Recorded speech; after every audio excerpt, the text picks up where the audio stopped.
তিন দিন ধরে পেটে দানা পানি ছিল না, এক কাতরা পানি পান করে না।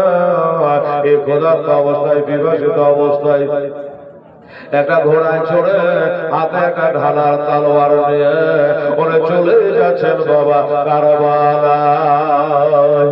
যখন চলে যাচ্ছে বাবা, মা দোয়া করে, আল্লাহ গো, আমার টাকা নাই, পয়সা নাই গো খোদা, আমার দেবার মতো কিছু নাই, আমার বিহাদার বেটাকে আল্লাহ আমি তোমার পথে আজ দান করে দিলাম। জানি বাবা 5 বছর শিবির দেওয়া যায়, নিজের বেটাকে দেওয়া যায় না, স্বামীকে দেওয়া যায় না।